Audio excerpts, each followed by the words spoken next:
Question 81 says the value of summation I into j where the summation is over all I and j such that I is greater than equal to 1 up to 10 and j is also greater than equal to 1 less than equal to 10 और I is less than j, no equality condition।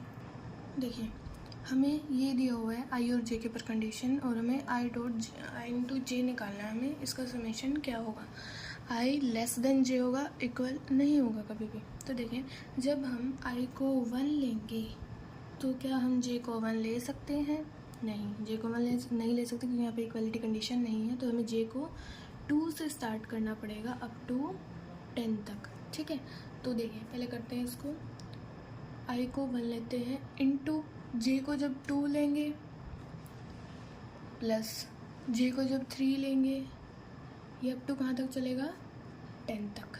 ठीक है, अब देखिए जब हम आई को 2 ले रहे हैं, क्या जे को 2 ले सकते हैं? नहीं, जे को हम 3 से स्टार्ट करेंगे। फिर आई को 2 लें तो जे को हम 3 से स्टार्ट करेंगे अप टू 10 तक, प्लस जब आई को 3 ले रहे हो 4 से स्टार्ट करेंगे जे को अप टू 10 तक।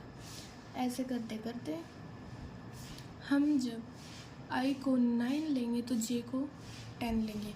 क्या आई को 10 ले सकते हैं? फिर जे को क्या लेंगे? अगर आई को 10 ले लिया तो जे को क्या लेंगे? तो आई को हम 10 ले सकते हैं। हम यहाँ पर सिर्फ आई को n तक ही ले सकते हैं। तो इसका सम जब आप करेंगे तो आंसर आएगा 1320 आ जाएगा। आप इसको सोल्व करके देख लीजिएगा, आंसर यही आएगा। क्वेश्चन 82 क्या कह रहा है, late x1 x2 up to x100 be 100 integers such that sum of any 5 of them is 20, then हमें बताना है कि कौन सी स्टेटमेंट हमारी ट्रू होगी।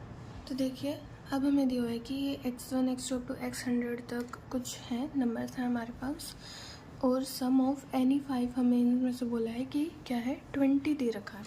तब देखिए हम कुछ पहले 5 ले लेते हैं इनमें से, x1 plus x2 plus x3 plus x4 plus x5 is sum of any 5 is 20।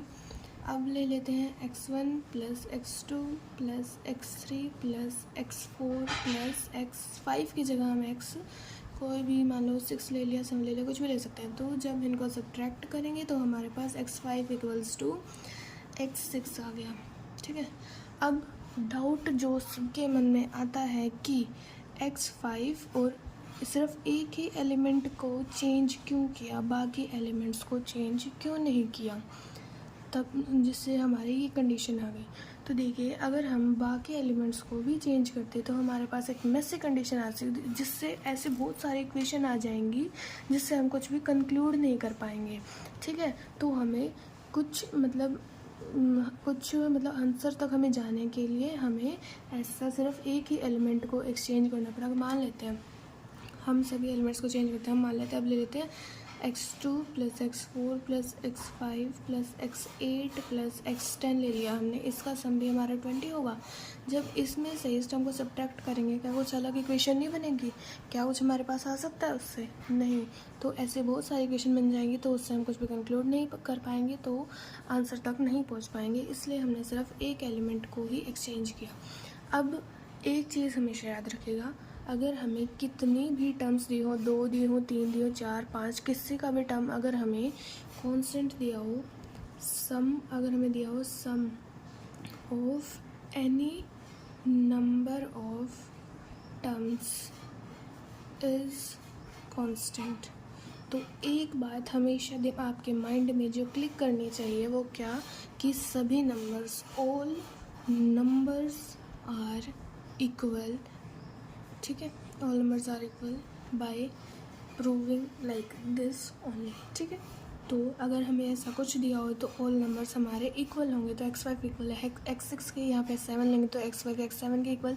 ऐसे इसको रिपीट करते करते हमारे पास सभी numbers x1 equals to x2 up to x100 ये हमारे सभी नंबर इक्वल हो जाएंगे। इसको हम कुछ k मान लेते हैं। ठीक है, अब सभी नंबर इक्वल है ना, तो क्या करेंगे, सबका सम मान लेते कोई 5 ले लेते हैं, तो k प्लस के प्लस के प्लस के प्लस के इज़ 20।